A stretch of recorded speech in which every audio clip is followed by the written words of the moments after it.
Okay, picking up right where I left off. Are you enjoying these poorly animated cutscenes in which the characters look and sound wrong? Although, in all fairness, Nintendo hadn't settled on what Mario was supposed to sound like when this came out. Charles Martinet was not yet the voice of Mario. Mario could sound like anything. He could even sound like Bruce from Family Guy if you wanted him to. What a silly idea, but yeah, finishing my story from the last episode. So yeah, I was looking at other channels for editing ideas. Just looking at that rainbow-colored crap for kids. It's one thing just watching it, but when you start picturing what these types of videos would look like on an editing timeline, it's like, Jesus Christ, this is so obnoxious. I saw this one video for 10 seconds, and in that 10 seconds there were 4 jump cuts. Just this ADD madness of being told, hey, look at that thing, every 2.5 seconds. And then on top of the jump cuts, there was also just the constant zooming. I mentioned the jump cuts were every 2.5 seconds, and that 2.5 seconds leave just enough time to have a zoom whenever there's not a jump cut, in the off second in between the 2.5 seconds, so it's just jump cut, zoom, jump cut, zoom. Maybe put some text on the screen that goes by really fast when you're talking. So cut to some shithead on like a headset talking really fast, then cut back to the game, zoom in on something on the game, and back to the shithead talking again. He says, oh my god, it's Super Mario. Now back to the game again. It's like, ugh, this is just obnoxious. I worry about the next generation, the young kids who are growing up on this stuff. I don't think they're really gonna, I hate to sound like a boomer, but I feel like school and life in general would be very hard just to do things if you have such a short attention span. Boomer. Anyway, let's talk about Hotel... Oh, we got a new enemy again. It's the Ninja from Super Mario 2. Donkey's favorite game. My top favorite game of 2015, Super Mario Bros. 2. Anyway, so yeah, all the hotels in this game are named after real hotels, slightly, I guess. In this case, it's the Hard Brick Hotel, which I believe is a reference to the Heartbreak Hotel, which is a song by either Elvis or the Beatles. And later there's the ice level. It's the Chilton Hotel, which is like the Hilton Hotel, but with an icy theme to it. It's a play on words, you see, viewer. A portmanteau, if you will, I think.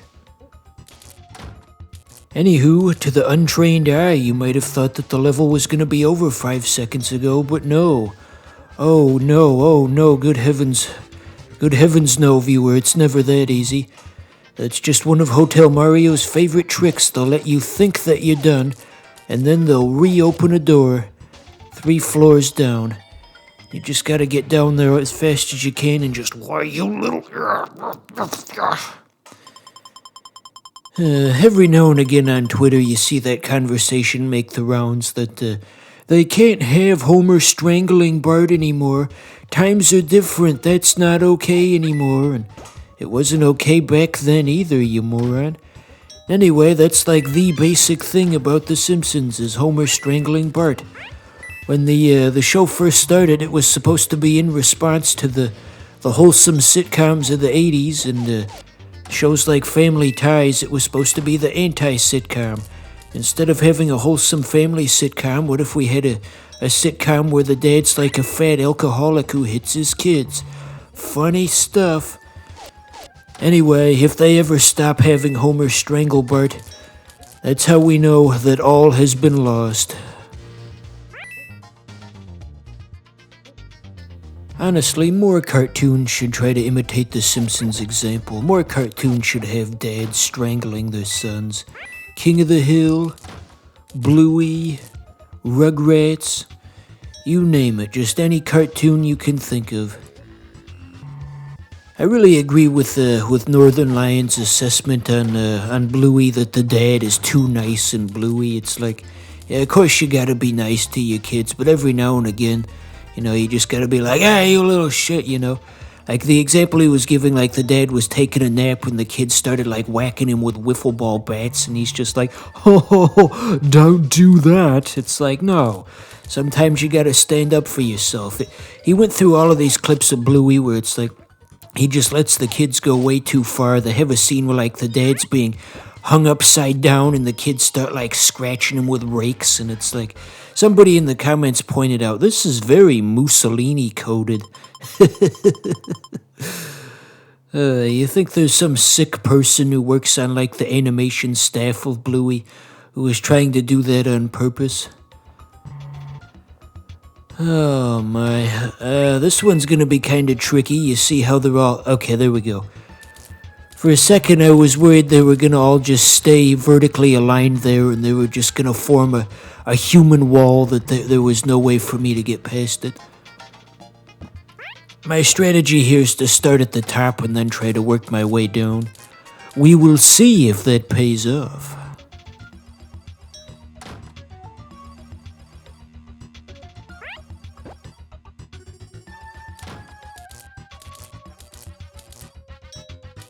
So, as you may have guessed, the theme of this world is the lights go off occasionally and it makes it harder to see. And the theme of the world that comes after this is really the same thing, honestly, just kind of in a different way. I guess the CDI couldn't really do much, so that they really had to take that one basic function that it could do, just like a basic shadow effect, and try and stretch it out. So they'll say, and in the boardroom meetings, okay, in World 2 the power can go out. In World 3 the power can go out again, but like in a different way. In World 4, trying to do the best they can with extremely limited resources. In Family Guy, whenever the power goes out, that meant it was time for a new episode of that big Star Wars parody that they would do, Blue Harvest. You forgot the door, dumbass. What are you doing? But yeah, remember Blue Harvest?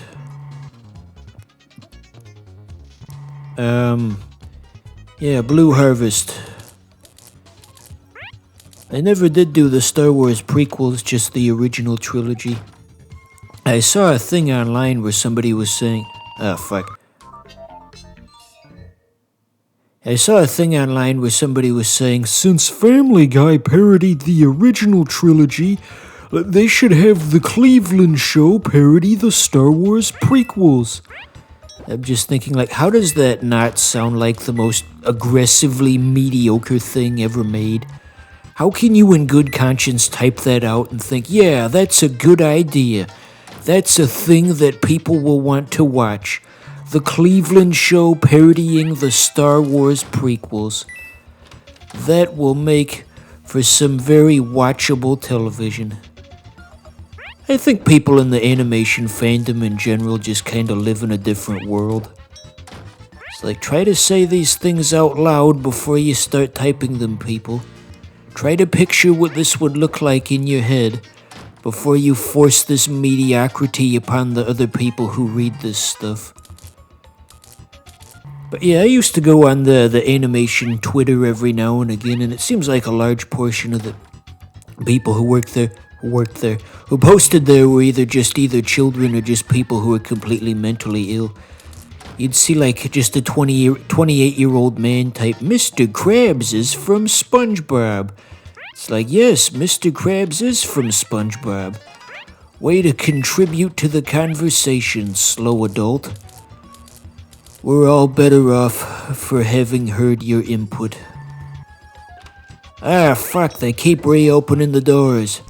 I thought we were done here, Jerry, and then guess what happened? They reopened the doors? They reopened the doors, Jerry.